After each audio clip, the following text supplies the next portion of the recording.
Hello, dear students. Hope you will be fine and will be home.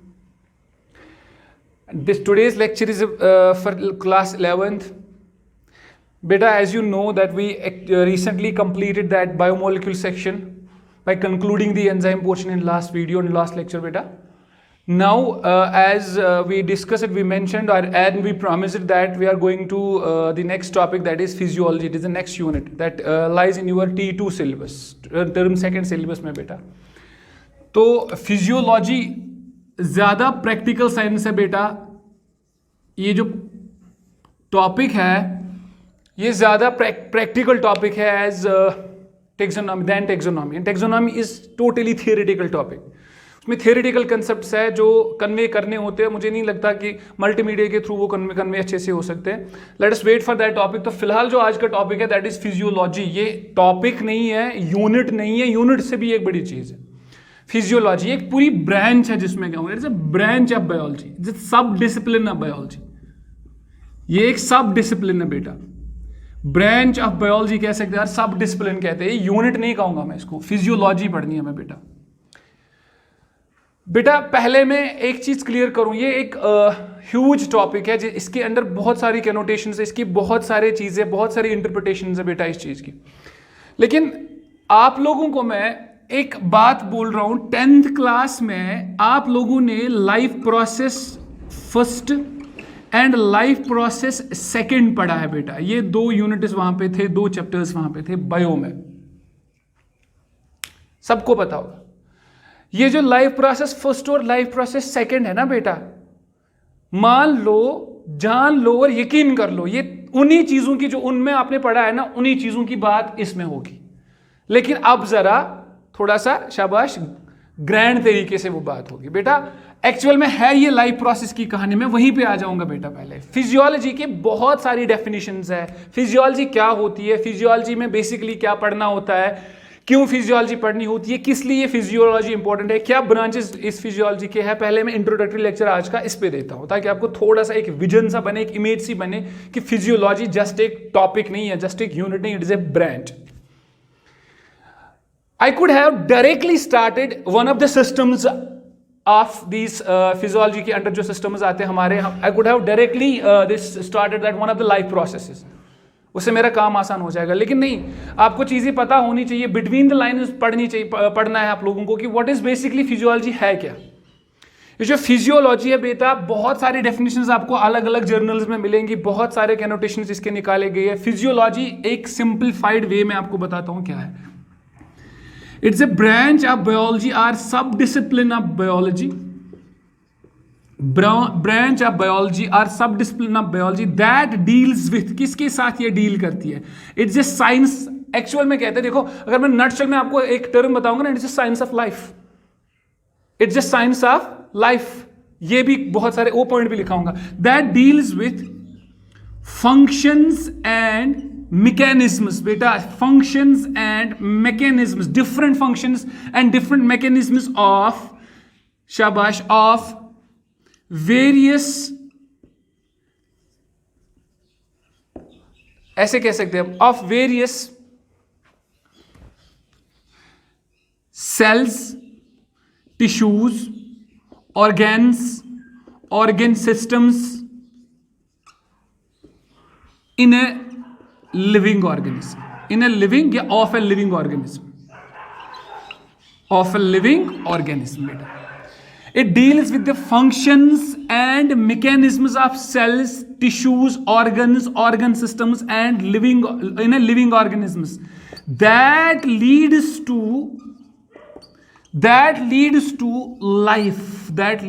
life, physical basis of life, that leads to life in that system. या ऐसे कह सकते हैं that actually supports the life. या ऐसे भी मैं कह सकता हूं that creates the life in that living system.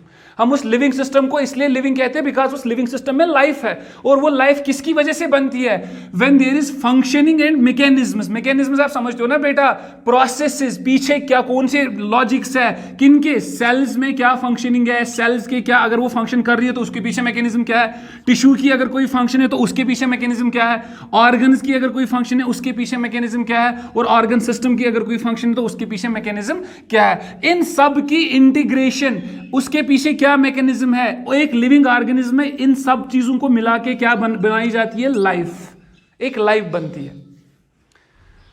इसीलिए इसको नटशेल में क्या कहते हैं, फिजियोलॉजी को कभी कभार इट इज द शाबाश साइंस ऑफ लाइफ, ये भी कहते हैं साइंस ऑफ लाइफ। और वो साइंस जो हमें फिजिकल बेस ऑफ लाइफ सिखाता है, how life is formed and how life is supported, basically how life is formed and how that life is supported. बेटा अब मैं आपको समझाता हूं, ये तो डेफिनेशन मैंने कहा बड़ी सारी डेफिनेशंस मिलेंगी आपको। Structuring, functioning and mechanism important है बेटा। अगर हमारी बॉडी में स्ट्रक्चर है, बेटा ध्यान से देखो, हमारी बॉडी में ऑर्गेनाइजेशन होती है बॉडी की, आपको पता है, आपने पढ़ा होगा बेटा, body organisation that starts from cell. मैं सेल की बात कर रहा हूं, सेल से टिश्यूज, टिश्यूज से ऑर्गन्स, ऑर्गन से ऑर्गन सिस्टम्स। एंड फिर मैंने एक बार आपको एवोल्यूशन में पढ़ाया था, मैंने आपको बहुत सारे टाइम पे ये बोला है, सेल के नीचे भी एक दुनिया है, उसको सब सेलुलर वर्ल्ड कहते हैं बेटा। सब सेलुलर एक्टिविटीज है उसमें, आपको पता है साइटोप्लाज्म आते हैं, मॉलिक्यूल्स, आयंस, एटम्स, चार्जेस, बहुत सारी चीजें आती है, ठीक है बेटा। वो सब सेल्यूलर चीजें हैं नीचे, ऑर्गेनिक एंड इनऑर्गेनिक वर्ल्ड। फिर सेल के ऊपर जो चीजें आएंगी that will be tissue, organ systems, body organ systems. बेटा अगर ये सारी चीजें हमारे फिजिकल स्ट्रक्चर्स में आ जाती है, ये स्ट्रक्चर है हमारी बॉडी के जो हमें दिखते विजिबली, ये सारे स्ट्रक्चर है, इन स्ट्रक्चर्स की आपस में इंटीग्रेशन होती है। इंटीग्रेशन क्या है? सेल से टिश्यू बनता है, टिश्यू से ऑर्गन्स बनते हैं, ऑर्गन से ऑर्गन सिस्टम बनते हैं। उल्टा चलेंगे, ऑर्गन सिस्टम में ऑर्गन होंगे, ऑर्गन में टिश्यूज होंगे, टिश्यू में सेल्स होंगे, ये इंटीग्रेशन होती है बेटा। या हम ये कहेंगे एक ऑर्गन सिस्टम दूसरे ऑर्गन सिस्टम के साथ कनेक्ट होता है, एक इंटीग्रेशन होती है बेटा। इन सारे स्ट्रक्चर्स के पीछे लॉजिक क्या है, मैकेनिज्म क्या है? अगर मैं बोलूंगा ये सेल, ये टिश्यू, ये ऑर्गन सिस्टम ये फंक्शन करती है, उस फंक्शन के पीछे लॉजिक क्या है, उसको मैकेनिज्म कहते हैं। एक तो इन सब की हमें क्या पढ़नी है? फंक्शनिंग, और उस फंक्शनिंग के पीछे मैकेनिज्म क्या है, वो मैकेनिज्म भी पढ़ना है।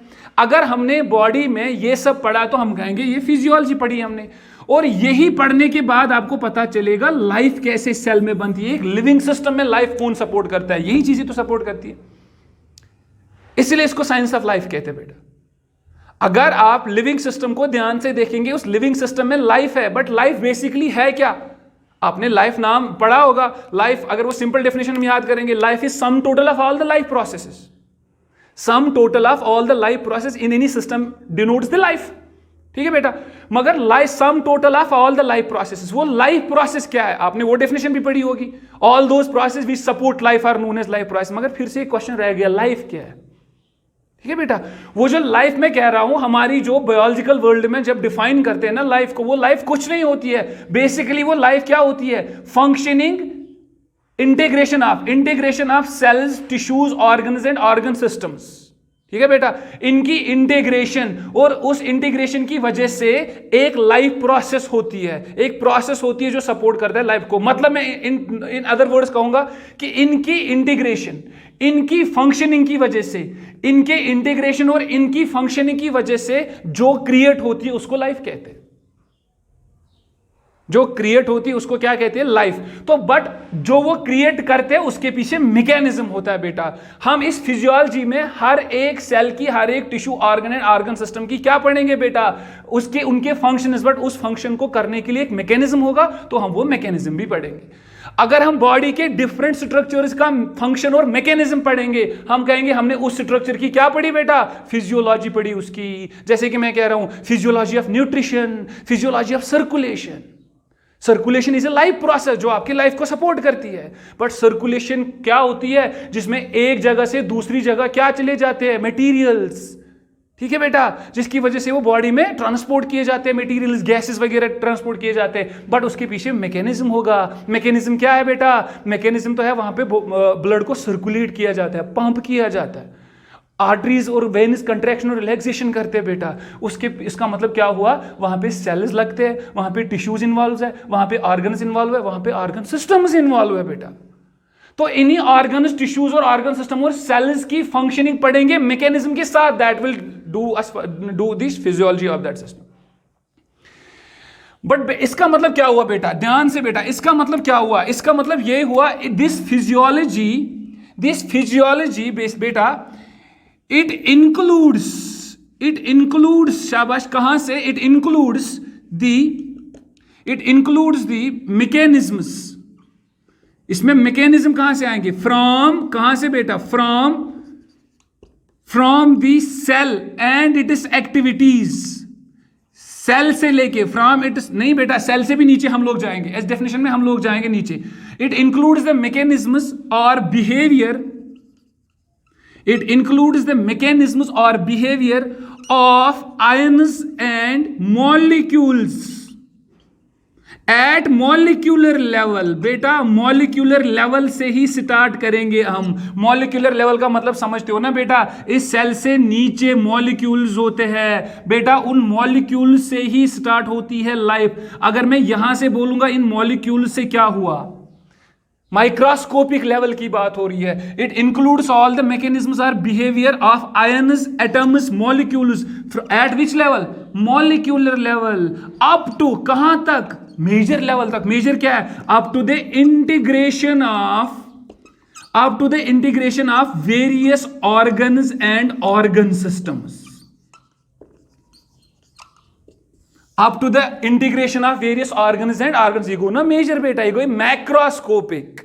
छोटे से छोटी चीज क्या है, अगर सेल के अंदर हम देखेंगे साइटोप्लाज्म में या न्यूक्लियस के अंदर क्या निकलेंगे, इनऑर्गेनिक आयंस, ऑर्गेनिक मॉलिक्यूल्स, शाबाश बेटा, वो इंटरेक्ट करके कोई बड़ा चीज बनाएंगे। वो तो माइक्रोस्कोपिक लेवल हुई। अगर सेल के अंदर जाके देखेंगे, फिर वो आपस में मिलके एक सेल बनाएंगे और सेल बनाएंगी tissues, organs and organ system, ये आपस में इंटीग्रेट करेंगे। यही कहा मैंने, कहां से कहां तक है ये, it includes, physiology includes the mechanisms are behaviour of the small ion, small molecules at molecular level. Molecular level को मैं अलग लिखूंगा, एट सब सेल्यूलर और माइक्रोस्कोपिक लेवल बेटा, माइक्रोस्कोपिक लेवल अप टू कहां तक, मेजर लेवल क्या है, integration of these various organs and organ systems.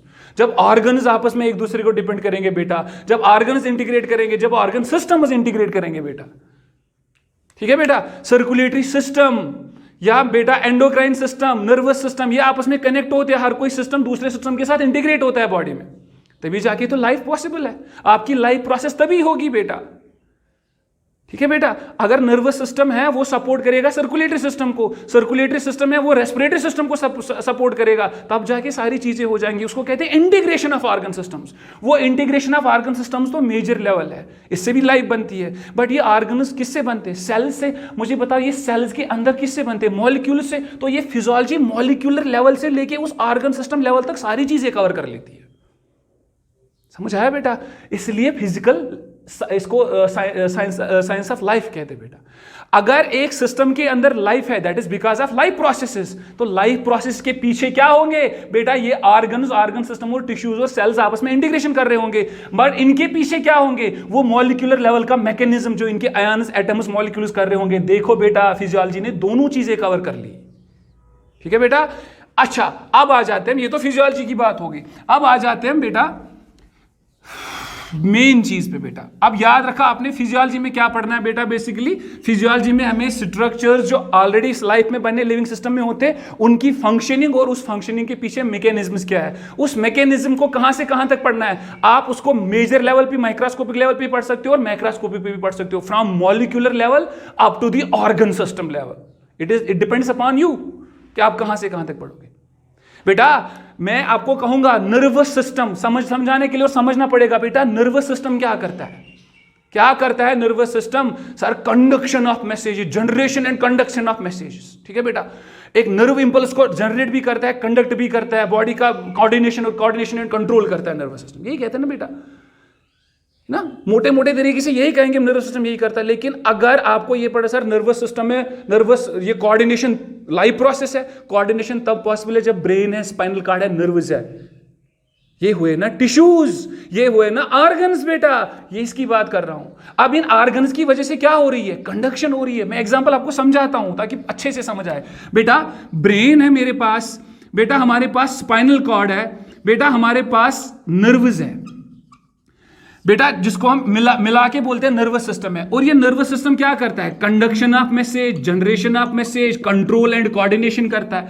बेटा ये कंट्रोल एंड कोऑर्डिनेशन एक लाइफ प्रोसेस है, ठीक है बेटा। जिसमें ये कंट्रोल एंड कोऑर्डिनेशन है उसको हम लिविंग कहेंगे। वो ये लाइफ की एक प्रॉपर्टी है। लाइफ की प्रॉपर्टी मतलब एक लाइफ की प्रोसेस है, ये लाइफ प्रोसेस है।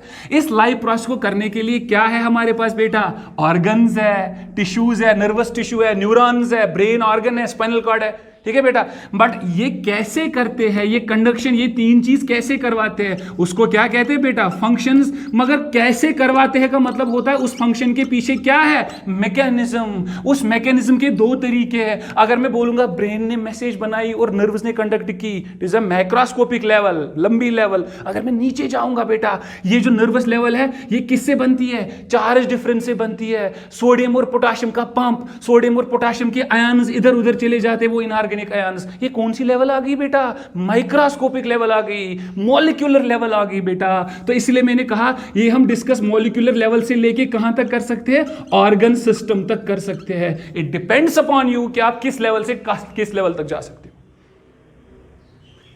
ये हुए हमारे स्ट्रक्चर्स, ये करते हैं लाइफ प्रोसेस। लाइफ प्रोसेस का इनकी फंक्शन है, लेकिन फंक्शन के पीछे क्या है, मैकेनिज्म्स। वो मैकेनिज्म भी आपको पढ़ना है। इसको कहते हैं फिजियोलॉजी, किसी सिस्टम की पढ़नी है। अगर मैं पढ़ूंगा तो मैं बोलूंगा मैंने किसकी फिजियोलॉजी पढ़ी, नर्व कंडक्शन की फिजियोलॉजी पढ़ी, मैंने नर्वस सिस्टम की फिजियोलॉजी पढ़ी, मैंने उसकी फंक्शनिंग भी पढ़ी, उसके पीछे मैकेनिज्म्स भी पढ़े। मॉलिक्यूलर लेवल से स्टार्ट किया और ऑर्गन सिस्टम लेवल तक गया, ठीक है बेटा। This is physiology. अब आ जाते हैं उस वापस मेन टॉपिक पे बेटा। तो मेन टॉपिक हमारा ये है कि आपको पता है ना, लाइफ जो है बेटा एक यूनिवर्सल ट्रूथ याद रखो, लाइफ इज सपोर्टेड बाय शाबाश बेटा, दो चीजों से लाइफ सपोर्ट होती है बेटा। एक है raw materials, life is supported by raw materials and energy. Life is supported by two things, one is raw material, one is energy बेटा यहां से अगर मैं उठा के आपको फिर से वापस 9th 10th में ले जाऊंगा, लाइफ जो है it is sum total of all the life processes, sum total of all the life processes. बेटा बात आई है लाइफ प्रोसेस की, इस चीज को ध्यान से रखना, ध्यान से समझ लेना, बस उसके बाद मैं आपको बताता हूं करना क्या है। रॉ मटेरियल लाइफ प्रोसेस की बात आ रही है यहां पे, सम total of all the life process. अगर लाइफ प्रोसेस हो रही है बॉडी में या किसी लिविंग सिस्टम में बेटा, तो हम कहेंगे वो लिविंग है, उसमें लाइफ है। अगर लाइफ प्रोसेस नहीं हो रही हम कहेंगे वो उसमें लाइफ नहीं है। ये फिलहाल की डेफिनेशन है, बट ये लाइफ प्रोसेस में है ना बेटा। लाइफ प्रोसेस याद करो 10th की, किसकी बात कर रहा हूं मैं, न्यूट्रिशन बेटा, excretion, respiration, circulation, control and coordination, locomotion. बेटा बहुत सारी ये प्रोसेसेस याद आ रही होगी, रिप्रोडक्शन, ये सारी लाइफ प्रोसेसेस है। जब ये सारी एक साथ हो जाएंगी किसी सिस्टम में, हम उस सिस्टम को क्या कहेंगे बेटा, वो लिविंग है, उसमें क्या है बेटा, लाइफ है। बायोलॉजी के हिसाब से जाएंगे हम, यहां पे मेटाफिजिक्स, यहाँ पे हम किसी फिलॉसफी के थ्रू लाइफ को एक्सप्लेन नहीं करेंगे, या पोइट्री के थ्रू या इमोशनली, हमें उस फिलॉसफी में जाना ही नहीं है बेटा। इधर देखो, रॉ मटेरियल जो है हमारे लिए, रॉ मटेरियल जो है दीज आर न्यूट्रेंट्स। इन न्यूट्रेंट्स को हम खाएंगे, इनको डाइजेस्ट करेंगे, इनको हाइड्रोलाइज करेंगे, इनको ब्रेक डाउन करेंगे, तो वहां से क्या एक्सट्रैक्ट करेंगे हम बेटा, एनर्जी। वो एनर्जी बहुत सारी फॉर्म्स में होती है, मेन फॉर्म आपको पता है एटीपी है, रिड्यूसिंग पावर में डिस्कस करूंगा, NADH FADH। तो एटीपी के फॉर्म में निकलेंगे। और ये एनर्जी क्यों निकालनी है, मैंने तो ये बड़ी बात कह दी ना बेटा, life is supported by two things, raw materials and energy. Raw materials की ब्रेक डाउन से क्या एक्सट्रैक्ट करेंगे हम, energy in the form of ATP. और यही एटीपी हमें लगेगा इन लाइफ प्रोसेसेस को चलाने के लिए, बिकॉज लाइफ प्रोसेस खुद तो नहीं होगी ना, उसके क्या लगेगी बेटा, एनर्जी। वो एनर्जी यहां से आएगी। वो बात आई है एनर्जी की, एनर्जी किसको सपोर्ट कर रही है, लाइफ प्रोसेस को। ये लाइफ प्रोसेस होंगी तो ये होगी लाइफ, ये सपोर्ट होगा इससे, ये है तो लाइफ है, ठीक है बेटा। अब आ जाएंगे ना वापस हम लाइफ प्रोसेस से। अब बेटा लाइफ को पढ़ना है फिजियोलॉजी के पर्सपेक्टिव से, तो हमें बेसिकली किन चीजों को पढ़ना है? लाइफ प्रोसेसेस को पढ़ना है। लाइफ प्रोसेसेस को किस तरीके से पढ़ना है? सर मेरी एक लाइफ प्रोसेस है, सपोज एक्सक्रीशन, एक respiration, circulation, controlled coordination, nutrition, dash dash and dash dash and dash dash. Sir मैं किसी भी लाइफ प्रोसेस को जब पढ़ूंगा मैं ये कहूंगा ये लाइफ प्रोसेस क्या है, किन ऑर्गन्स की वजह से होती है, किस सिस्टम की वजह से होती है। जब मैं ये पढ़ूंगा ये लाइफ प्रोसेस किस सिस्टम की वजह से है, तो मुझे पहले उस सिस्टम के बारे में जानना है। ठीक, जान गया, फिर मैं उसमें ऑर्गन्स आएंगे, उसमें सेल्स आएंगे, उसमें टिश्यूज आएंगे। ये आपको पता है। अगर ऑर्गन सिस्टम मेरे पास है बेटा, अगर ह्यूमंस के पास कोई ऑर्गन सिस्टम है, suppose excretion, there is a system for it, excretory system. Circulation, there is a circulatory system for it. Respiration, there is respiratory system for it, dash dash and dash dash. जब मैं उस system के बारे में जानूंगा तो system के नीचे क्या आएंगे? Organs, tissues, cells. जब मैं उन सारे चीजों के बारे में जानूंगा, फिर आई ना वही बात, मैं तीनों चीजों के बारे में जान गया। अब मुझे क्या पढ़नी है? ये तीन चीजें कैसे इंटीग्रेट करते हैं, ये ऑर्गन्स, सेल्स, टिश्यूज कैसे इंटीग्रेट करके क्या फंक्शन करते हैं। अगर वो मानते वही, सपोज किडनीज जो है बाकी टिब्यूल्स के साथ, ब्लड सर्कुलेटरी सिस्टम के साथ मिलके एक्सक्रीट करते, यूरिन बनाते। मगर मुझे पहले किडनी के बारे में जानना है, जान गया ना, अब मुझे मैकेनिज्म पढ़ना है, ये यूरिन कैसे बनाता है, ये एक्सक्रीशन कैसे करता है, आया ना मैकेनिज्म। रेस्पिरेशन समझ आया ना, मुझे लंग्स पहले पढ़ने हैं। जब मैं लंग्स के बारे में जानूंगा, उस लंग में, लंग तो ऑर्गन है, ऑर्गन के अंदर टिश्यूज आएंगे, टिश्यूज के अंदर क्या आएंगे बेटा? सेल्स आएंगे। जब मैं इनके बारे में जान जाऊंगा, फिर मुझे दिमाग में क्वेश्चन आएगा, अब ये तो मेरी लाइफ प्रोसेस कर रहा है। क्या लाइफ प्रोसेस कर रहा है बेटा? रेस्पिरेशन कर रहा है। जब ये रेस्पिरेशन करेगा, ब्रीदिंग करेगा, तो मुझे अब उसके पीछे मैकेनिज्म क्या है वो समझना है। आया ना वही मैकेनिज्म। ठीक है बेटा। सर्कुलेटरी सिस्टम की बात, सर्कुलेटरी सिस्टम क्या कर रहा है? Circulation of the fluids, circulation of the material. तो बेटा इसमें क्या इन्वॉल्व है? सर हार्ट इन्वॉल्व है, सर ब्लड वेसल्स इन्वॉल्व है। ये क्या है? सर ये ऑर्गन्स है, टिश्यूज है। इसके नीचे भी आएंगे सेल। सर मैं इनके बारे में पहले जानूंगा। जब मैं इनके बारे में जानूंगा, फिर इनकी फंक्शन पढ़ूंगा। फंक्शन क्या है इनकी? सर्कुलेशन। वो क्यों होगी? उसके पीछे मैकेनिज्म है, मुझे वो मैकेनिज्म भी पढ़ना है। यही ना कंप्लीट फिजियोलॉजी। अब यहां स्ट्रक्चर और फंक्शन सिर्फ नहीं पढ़ना है, स्ट्रक्चर एंड फंक्शन नहीं, ओनली स्ट्रक्चर एंड फंक्शन नहीं, structure, function and the mechanisms behind these functions. मतलब मुझे पूरी एक्सप्लेन किस चीज को करना पड़ेगा? इस लाइफ प्रोसेस को पढ़ना पड़ेगा। इन सारे लाइफ प्रोसेस को मुझे एक एक करके पढ़ना। मगर इस लाइफ प्रोसेस में क्या पढ़ना है? पढ़ना पड़ेगा मुझे पहले उस सिस्टम का स्ट्रक्चर, उसके बारे में जानना पड़ेगा। फिर मुझे फंक्शन पढ़नी पड़ेगी, और फंक्शन के पीछे क्या है? मैकेनिज्म। मुझे वो मैकेनिज्म भी पढ़ना पड़ेगा। तीनों एस्पेक्ट से मुझे इस लाइफ प्रोसेस को पढ़ना पड़ेगा। ठीक है बेटा। तीनों एस्पेक्ट से मैं जब लाइफ प्रोसेस को पढ़ूंगा ना, तो मैं प्राउडली कहूंगा मैंने उस लाइफ प्रोसेस की फिजियोलॉजी पढ़ी है। क्या क्या याद रखा? पहले उन ऑर्गन सिस्टम का स्ट्रक्चर जो इसके साथ इन्वॉल्व है, फिर उनकी फंक्शन, और फंक्शन के पीछे मैकेनिज्म क्या है, कैसे होती है वो फंक्शन, वो भी। एंड ह्यूमंस जो है, we are dealing with human physiology here, mind it बेटा। बाकी एनिमल्स की फिजियोलॉजी हमें पढ़नी नहीं है, सिर्फ ह्यूमन की फिजियोलॉजी पढ़नी है, मेडिकल फिजियोलॉजी। बेटा लाइफ प्रोसेस तक पहुंच गए ना हमें we have so many life process जो यहां बोर्ड पे लिखी है। न्यूट्रिशन से लेके रिप्रोडक्शन तक बहुत सारी लाइफ प्रोसेस है, 12-14 लाइफ प्रोसेस आती है बेटा। पढ़ते जाओ जितने पढ़ने, एक एक करके चैप्टर्स बनते हैं। ये न्यूट्रिशन एक चैप्टर है, एक्सक्रीशन दूसरा चैप्टर है, रेस्पिरेशन तीसरा चैप्टर है, circulation, so on and so fourth बेटा। अब समझो हर एक लाइफ प्रोसेस को अलग अलग पढ़ूंगा, क्योंकि मुझे लाइफ पढ़नी है। लाइफ पढ़नी है तो इसका मतलब है किस पर्सपेक्टिव से पढ़नी है लाइफ पढ़नी है मुझे फिजियोलॉजी के पर्सपेक्टिव से। अगर मुझे लाइफ पढ़नी है, मुझे किन प्रोसेस को पढ़ना है बेटा? यस यू आर राइट, मुझे किन को पढ़ना पड़ेगा? लाइफ प्रोसेसेस को पढ़ना पड़ेगा। तो मेरे पास बहुत सारी लाइफ प्रोसेस है। We will take these life processes one by one. अब अगर मैं लाइफ प्रोसेस 1 by 1 उठाऊंगा, मुझे सबसे पहले सपोज मैंने सर्कुलेशन उठाया। सपोज मुझे सर्कुलेशन में क्या पहले जानना पड़ेगा? उसके साथ इन्वॉल्व कौन कौन सा स्ट्रक्चर है, मतलब सर्कुलेटरी सिस्टम पढ़ना पड़ेगा। सर्कुलेटरी सिस्टम मुझे समझ आया, उसमें कितने ऑर्गन है, कितने टिश्यूज है, कितने सेल्स इन्वॉल्व है। क्लियर बेटा। फिर उसके बाद उनकी फंक्शन पढ़नी पड़ेगी। उस फंक्शन के पीछे क्या है? ऑपरेशन, मैकेनिज्म ऑफ फंक्शनिंग, कैसे फंक्शन करता है ये circulatory system, how there is a mechanism, उस मैकेनिज्म को भी पढ़ना पड़ेगा बेटा। फिर मैं कहूंगा मैंने सर्कुलेशन की क्या पढ़ी? Physiology. These are the life processes, जिन लाइफ प्रोसेस के बारे में आपने 10th में 2 यूनिट्स पढ़े थे, life process first, life process second, उन्हीं लाइफ प्रोसेस को हमें पढ़ना पड़ेगा अब डिटेल में। लेकिन we have 3 aspects to cover for each and every life process. One is the structures related or structures involved for that life process. They might be organ system, organs, tissues and cells. Then there is functions and then there the mechanism behind the functions. बेटा ये 3 aspect है जो आपको पढ़ने, लेकिन बताता चलूं चौथा एस्पेक्ट भी होता है एक फिजियोलॉजी पढ़ने के लिए। सर वो कौन सा होता है? 3 तो समझ आ गए आपको। अगर मैं कोई भी सिस्टम इनमें उठाऊंगा, कोई भी मुझे लाइफ प्रोसेस पढ़ानी है आपको कल से, चाहे मैं सर्कुलेशन उठाऊं कुछ उठाऊं, पहले तो सिस्टम के बारे में जानेंगे, ठीक है बेटा। फिर सिस्टम के बाद फंक्शंस के बारे में जाने, और फंक्शन के पीछे ये सिस्टम कैसे ये फंक्शन करता है, मतलब मैकेनिज्म्स।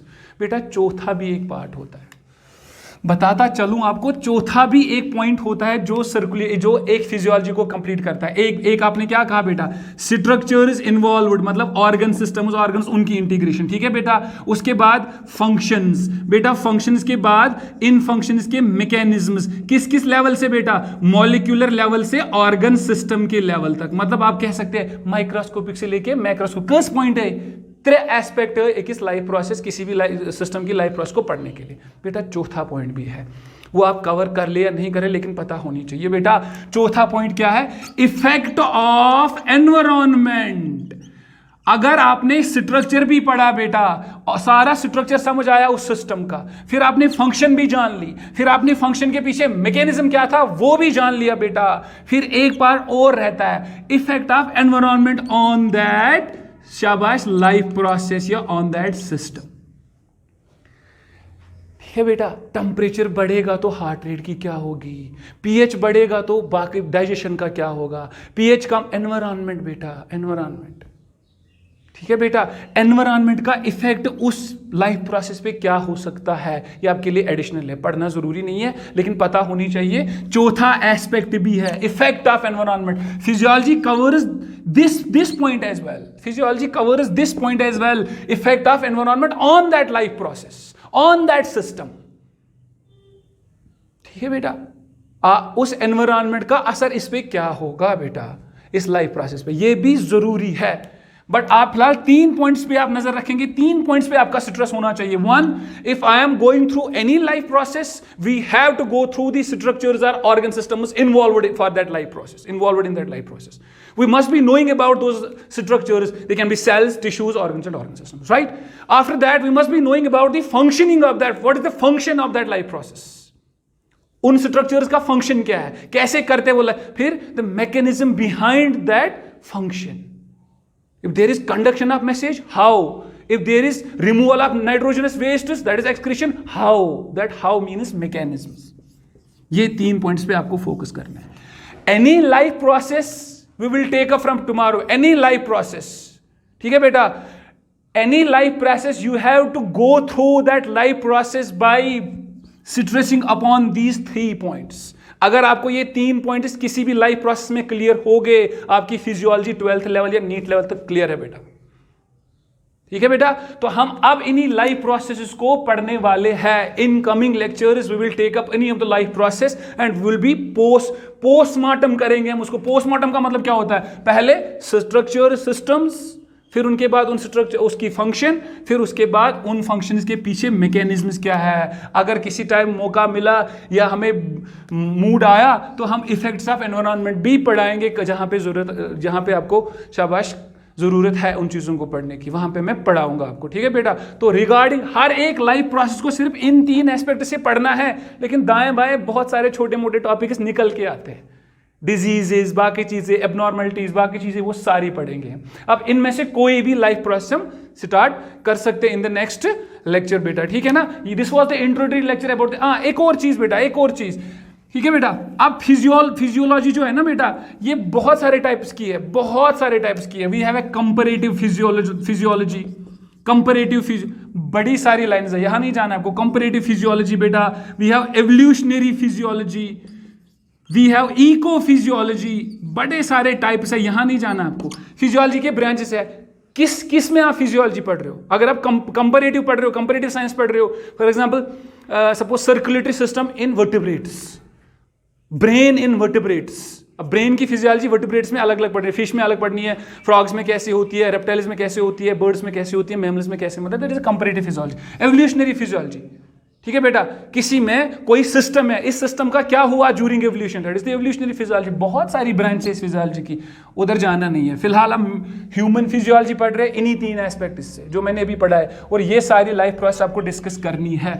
ठीक है ना, तो लाइफ प्रोसेस लंबा टॉपिक है ये बेटा। This is the majority of the 80% of your T2 syllabus is covered by this topic physiology. ये लंबा है, बट ये क्लियर हुआ तो नीट की अच्छी खासी वेटेज चेक कर लेना बेटा। नीट की अच्छी खासी वेटेज होती है इस फिजियोलॉजी से, बहुत सारे क्वेश्चंस पूछे जाते हैं, बहुत सारे 14, 15, 16 क्वेश्चंस नीट से इसमें आते हैं। ठीक है बेटा, reproduction including that reproduction part 14 to 16 questions देखे गए इससे आते हैं। ये मेजर पोर्शन है आपकी बायो का बेटा, and very interesting, very interesting. ठीक है बेटा, बिकॉज ये प्रैक्टिकल साइंस है, ये कोई थियोरेटिकल नहीं है, प्रैक्टिकल साइंस है।